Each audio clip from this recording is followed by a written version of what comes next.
Bonjour à toutes et à tous, c'est Mathéo de la chaîne 57SP, j'espère que vous allez tous très bien. Je suis vraiment désolé pour ce temps d'absence. J'ai eu beaucoup de commentaires et de retours positifs sur mes dernières vidéos, ça me fait vraiment très plaisir, ça me touche énormément, je vous remercie d'ailleurs pour ça.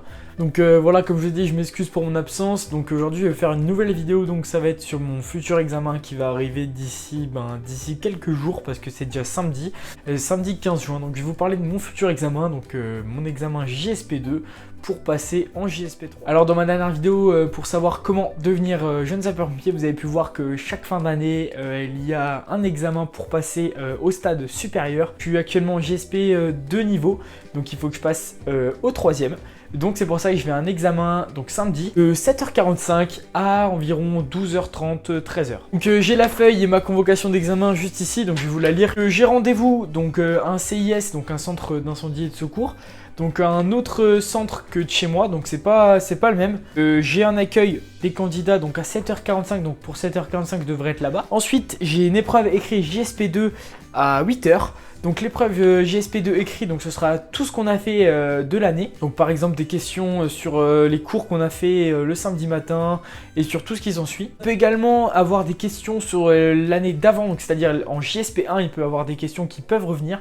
Donc là j'aurai un QCM et ensuite on espère que ça va bien se dérouler. Et ensuite il y a une prochaine épreuve. Donc la prochaine épreuve c'est une épreuve incendie.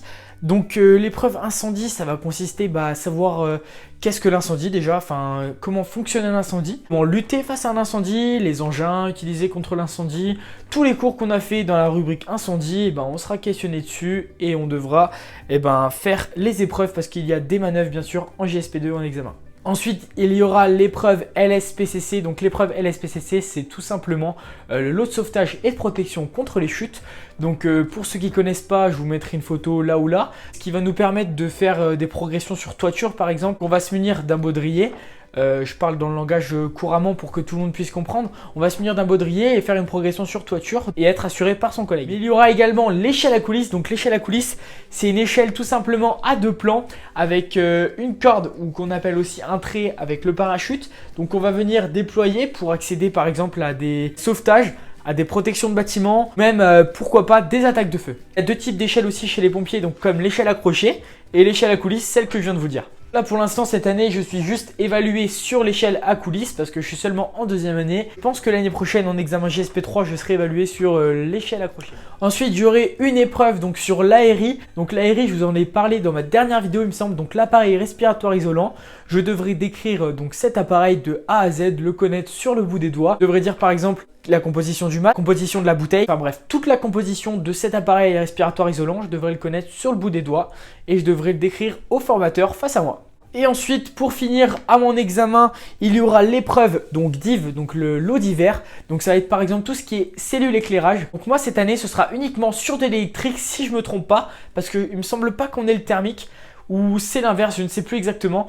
Mais enfin, je suis prêt dans tous les cas au thermique et à l'électrique. Donc ça va être tout ce qui est motopompe, cellule éclairage, etc., etc. Et ensuite, pour finir, après cette fameuse épreuve de l'eau d'hiver, j'aurai enfin mes résultats pour savoir si je suis admis en JSP3 et continuer encore une année pour aller en JSP4. Encore une fois, je vous remercie énormément pour les commentaires que vous me laissez ou même pour les messages privés Instagram. Vous pouvez venir me parler à n'importe quelle heure, à n'importe quel moment. J'essaierai de vous répondre le plus vite possible. Les commentaires que vous me faites, vraiment, ça me fait très plaisir du style bonne vidéo ou n'hésitez pas non plus à me dire quel genre de vidéo je pourrais faire. Et dites-moi aussi les critiques négatives ou positives. Moi, je prends les deux. Le temps qu'elles sont sous la forme du respect, il n'y a pas de souci pour moi. Cette vidéo est déjà terminée, je sais, je suis désolé, elle est plus courte que d'habitude. Mais ces derniers temps, j'ai pas vraiment eu le temps. J'ai eu beaucoup de choses de prévues avec mon lycée, avec les JSP aussi, mais je fais partie également aussi de l'association Croix-Blanche, donc c'est une association de secouristes, donc je vous reparlerai ça dans une prochaine vidéo. Donc voilà, j'étais surchargé ces derniers week-ends, même les week-ends prochains. Jusque début juillet, je suis pris à peu près tous les week-ends, donc c'est pour ça, je vais essayer de me rendre disponible pour vous faire de belles vidéos avec un bon contenu. Et j'espère qu'en tout cas cette vidéo vous aura plu. C'était Mathéo de la chaîne J57SP. Ciao ciao.